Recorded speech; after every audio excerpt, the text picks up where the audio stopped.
We're in the middle of a sermon series called 2020, and we've been taking this opportunity of not only a new year, but a new decade to think about how we might follow Jesus with all of our lives. First, we looked at how important it is to recognize that all of life is a gift from God. Even our salvation is a gift from God. Whatever we have in Christ, we don't earn any of it. So following Jesus better is not like other New Year's resolutions where just a little more discipline will fix the problem. As we try to better ourselves in following Jesus, it's going to take some help from Him, isn't it? I think sometimes we live like God created this beautiful planet for us to enjoy, which is true, and He created us with great brains and abilities, which is true, but now we're left to figure out life for ourselves, to make something of it all. God somehow exists for us, setting us up so that we can do our own thing. But in Scripture, we see that God definitely has a plan, and He also very much has a plan for us. In fact, we find that life is better when it's centered on His will and His ways. The truth is that over and over again, when we humans are the center of our lives, everything ends up getting all twisted up and corrupted. Which is why I think that we are designed to be dependent on God. We can do things on our own, yes, but if we want things to turn out well, we have to stay in connection with Him. God doesn't exist for us, we exist for Him.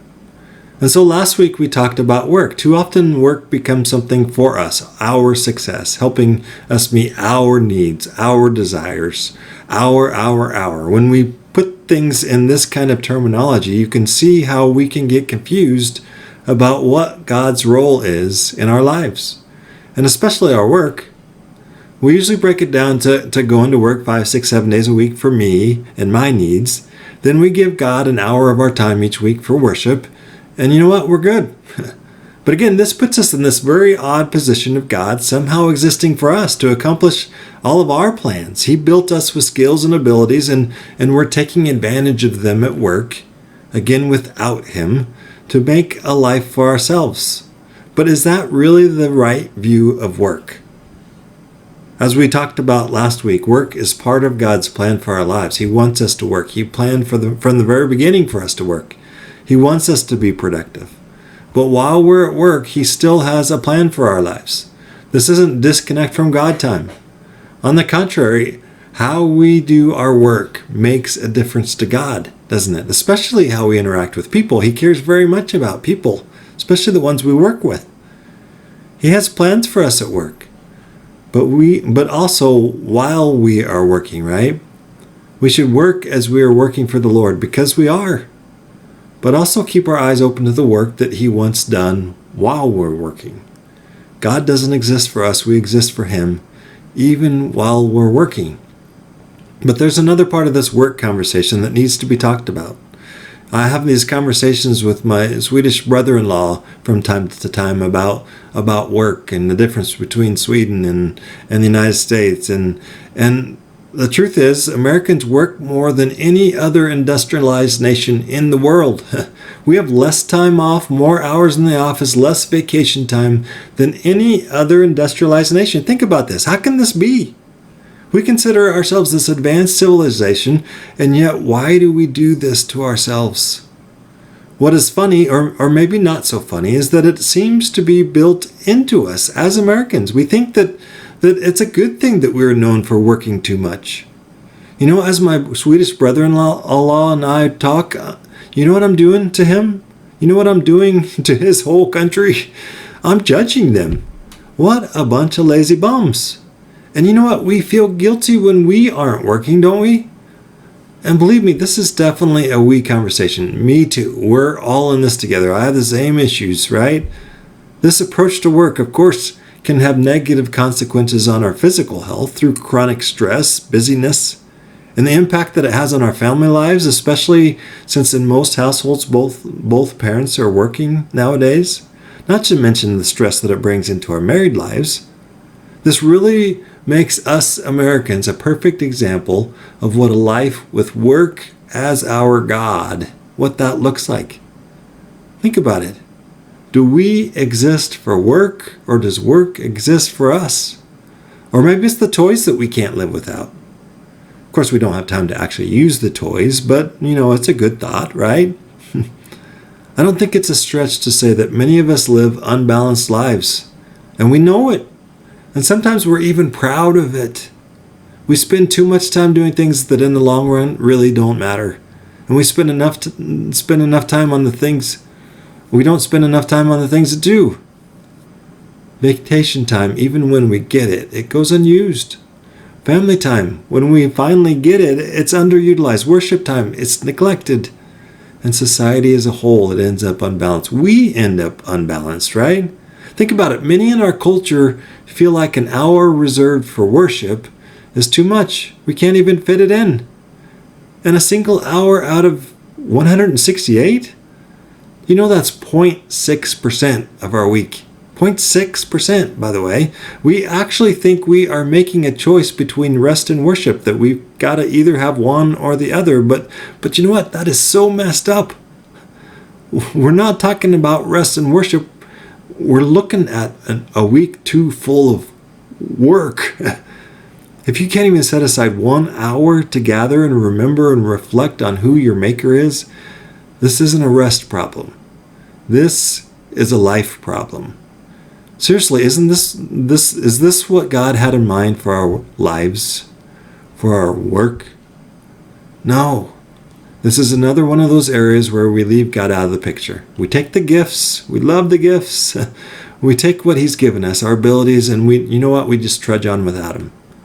What area are we keeping from Him this time? Well, I would say we're actually keeping our calendars, our planning away from Him. We don't plan the week to include Him. But thankfully, God seems to know us way too well. He knew we would struggle even with this.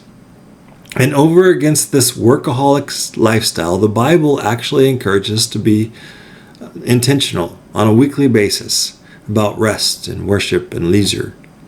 So as we consider what it means to organize our lives around Jesus and have a healthy vision for our lives in 2020, there's another gift of God that we just can't forget. And you know what that is? The Sabbath. Now, there's no way to fully develop this idea of Sabbath in one sermon. But let me give you some thoughts, just some things to think about. Now, most of us think of the Sabbath as a day of rest or a day to go to church, and it usually has this long list of rules and regulations, do's and don'ts. But I would argue that the Sabbath is much, much more than that.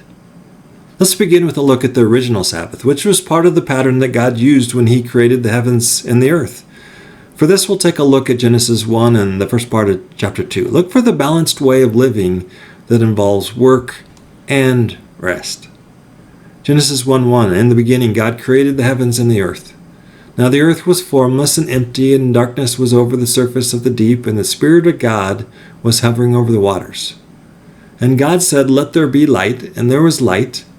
God saw that the light was good, and He separated the light from the darkness. God called the light day, and the darkness He called night, and there was evening, and there was morning, the first day. And God said, "Let there be a vault between the waters to separate water from water." So God made the vault and separated the water under the vault from the water above it, and it was so. God called the vault sky, and there was evening, and there was morning, the second day. So are you noticing anything so far?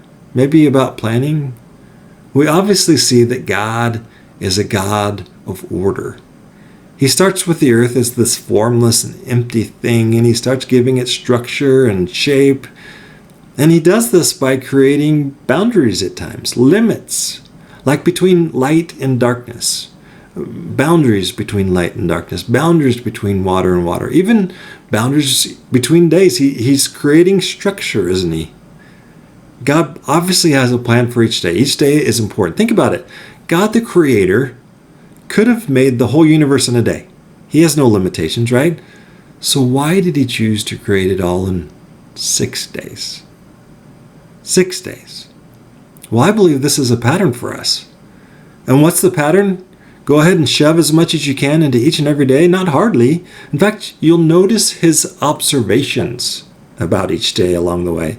God saw that the light was good.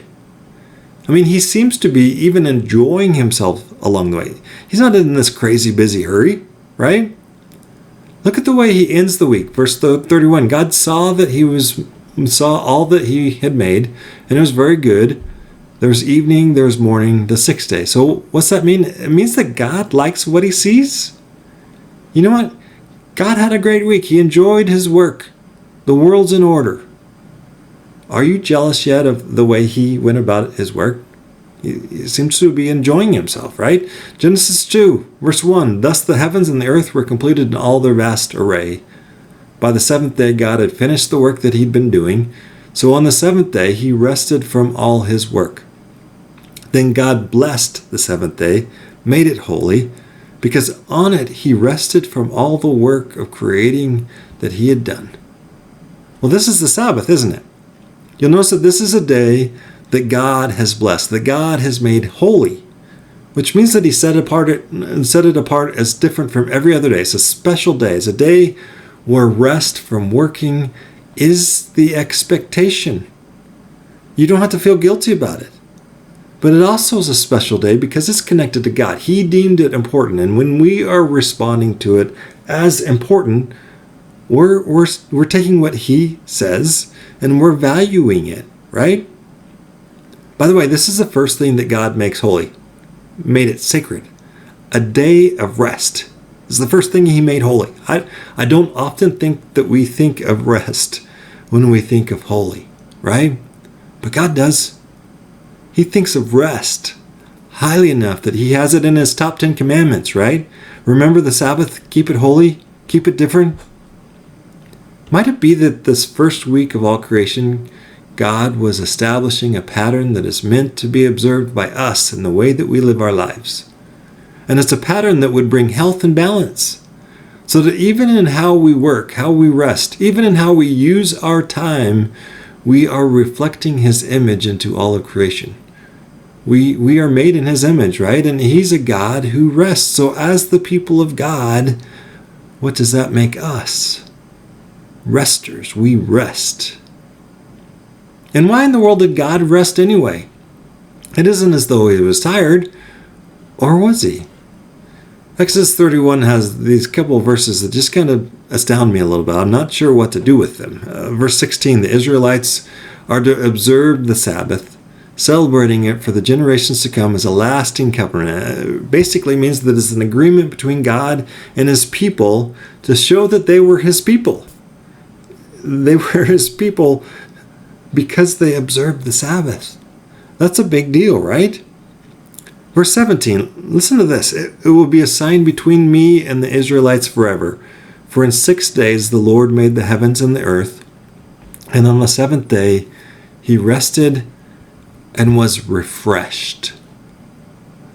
God was refreshed?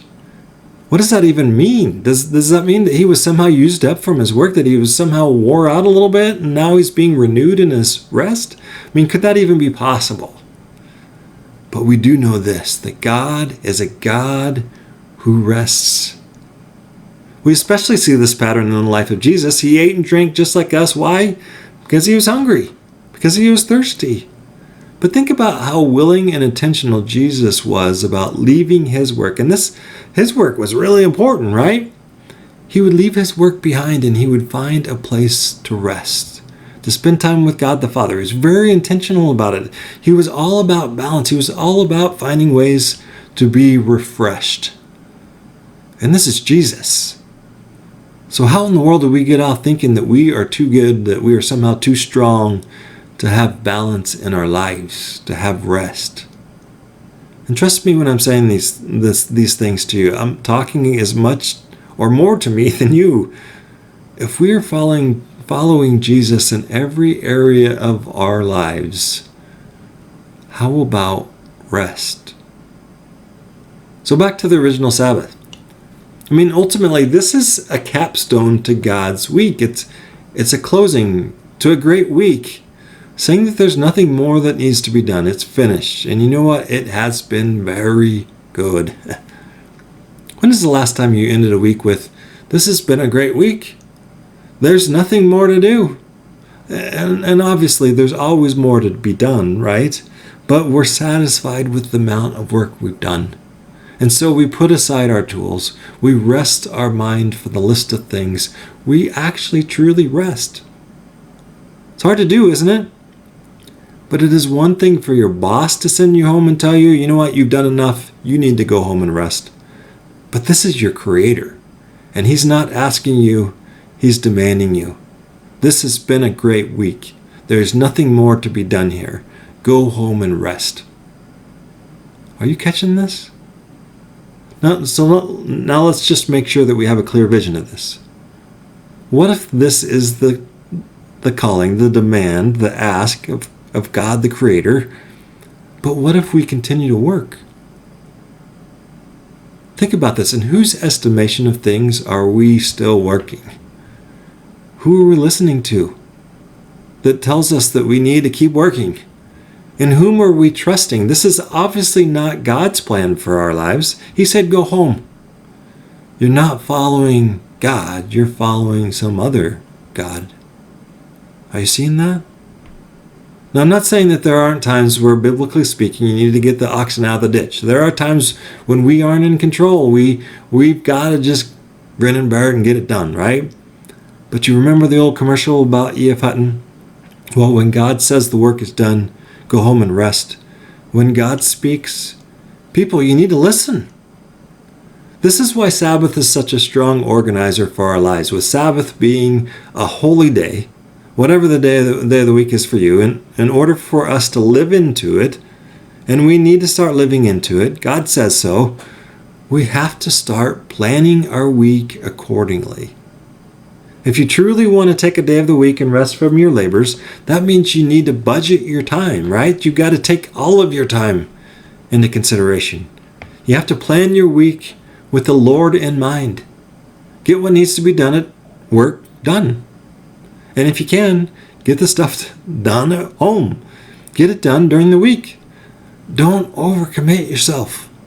If you're so committed to work functions, church functions, school functions, whatever functions, that you can't take a Sabbath, how is that honoring God's word? There is a rhythm of life set down by the Creator of everything. There's a flow that we are to follow in how we live our lives, a way that we are supposed to use our time. And the Sabbath is the very center of that pattern. There's a holy element to time itself when we start prioritizing God into our lives, which includes rest and refreshing. Are you seeing this? Are you willing to work at this? Now, before we quit, I need to share with you one more thought about Sabbath. There's another side to this discussion, and we as humans, especially when we're hanging out on one end of an extreme, we just love to swing all the way to the other extreme. So I just have to spend a few moments warning us about our legalistic tendencies as human beings. In Mark 2, Jesus and his disciples are walking through a field of grain. They're picking the grain. They're rubbing the grain together. They're harvesting some of the grain, and they're eating it. Why? Because they're hungry. And the Pharisees get mad and accuse Jesus and his disciples of breaking the law. Now the Jews, especially the Pharisees of Jesus' time, they were so committed to trying to follow the letter of the law that they came up with these extra rules, extra regulations, just to make sure that they were following the law itself completely. Now, when it came to the Sabbath, rules were set down about what could and couldn't be done, right? Even how far a person could walk. Everything was kind of micromanaged, right? So just listen to this passage. Mark 2, beginning with verse 23. One Sabbath, Jesus was going through the grain fields, and as his disciples walked along, they began to pick some heads of grain. The Pharisees said to him, "Look, why are you doing what is unlawful on Sabbath?" And he answered, "Have you never read what David did when he and his companions were hungry? They were in need. In the days of Abiathar, the high priest, he entered the house of God and ate the consecrated bread, which is lawful only for priests to eat. And he also gave some to his companions. And then Jesus said to them, the Sabbath was made for man, not man for the Sabbath. So the Son of Man is Lord even of the Sabbath. And again, the Pharisees, let's not be too hard on them. They wanted to take rest seriously, as should we. But out of fear of getting it wrong, they went too far, didn't they? What is Jesus saying here? Well, God created the Sabbath as a help for humanity. He knew they needed it. And the Pharisees, what are they doing? They're turning this gift of God into a burden. And Jesus points out another time where people have abused a gift of God, made it a burden, and that was when David was around, and then it was concerning consecrated bread. Keep reading in the beginning of Mark 3, verse 1. Another time Jesus went into the synagogue, and a man with a shriveled hand was there. Some of them were looking for a reason to accuse Jesus, so they watched him closely to see if he would heal him on the Sabbath. Jesus said to the man with the shriveled hand, stand up in front of everyone. Then Jesus asked them, which is lawful on the Sabbath, to do good or to do evil, to save life or to kill? But they remained silent, and that's probably a really good idea for them to do.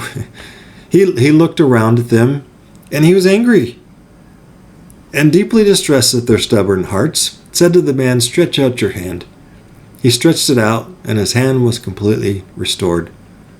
Now think about this. Jesus was angry about this. We have this habit of remembering the rules and forgetting the heart of God. And the truth is that God gets pretty frustrated with us when we do this, when we forget the heart of God and we just focus on the rules. The gift of the Sabbath is meant to be a blessing to us. It's meant to be a way for us to keep balance. It's meant to be a way for us to especially make sure that we keep him in our lives. So let's not mess up the gift, either by not taking it seriously enough or by making it a burden. This is a gift of God. God has commanded us to take a day, set it aside to be holy, different from the other days. To spend the day doing what? Probably enjoying the goodness of what God has given us. Maybe by meditating on his work. Maybe by tasting and seeing that the Lord is good. Maybe by reading his word, by praying to God, by singing his praises, by worshiping, which is, of course, going to include doing good. God's always good with us doing good, right? And of course, it's going to include things that refresh us. The Sabbath is a day of the week when we can rejoice over the fact that it's okay to not do any work. You don't have to feel guilty about resting. You don't have to somehow justify your laziness. You don't have to worry about getting anything done. Are you catching the vision? A life ordered around God has perfect 20/20 vision on how to see the world, how to interact with it. And such a life recognizes that rest is just as important as work. But as we've been talking about, if we don't plan our week with the Sabbath as a priority, it just won't happen. Now, this might mean that we have to schedule another day into our life to make sure we're ready for the Sabbath. But the key word to all of this is planning. Again, let's not be too legalistic about it. Sundays don't work for some people. Some people have to work on Sunday, like me, for instance. This doesn't mean I don't do the Sabbath. This means I have to find another time in the week. Right? And sometimes thinking about the days from a Jewish mindset actually helps me. For Jews, the day doesn't start at midnight. It starts at sunset of the previous day. And so I can think about, maybe starting in the evening of one night and ending at the evening of the next. And sometimes that helps me fit it in a little bit easier. But let's not ruin our Sabbath because what we do Saturday night, for instance. Try to make the Sabbath meaningful. Parents, making sure your kids are as tired as possible on Sunday morning does not help them enjoy church, right? It doesn't help them find it meaningful. Yes, it helps them rest because they're sleeping through the whole thing, but let's plan to make the Sabbath meaningful. Plan. Again, this is a gift. This is not an oppressive commandment, but it is a commandment by God. And God gives us commands because they are good for us and because He's good. So here's your application for the message this week. Go home. Take a break. Put your feet up. Relax. If you have chores around the house you're going to do, you don't have to do them. If you have errands you're going to run, don't run them. You don't have to, right? Do something refreshing. Get your Bible out. Read your favorite chapter. Go for a walk. Go enjoy some time with your family. If you're heading to your small group tonight, don't let it be a chore. Enjoy it. Have fun with friends. That's what it is, right? Let's enjoy our King who is so good to us. So good to us that He's given us the day off. So let's start planning for an enjoyable Sabbath. Maybe we don't have a plan for this Sunday, but let's start planning for the next one, right? And let's not forget to thank our King. Let's not forget to value what He's done for us, what He is calling us to do. Let's make Sabbath part of our lives.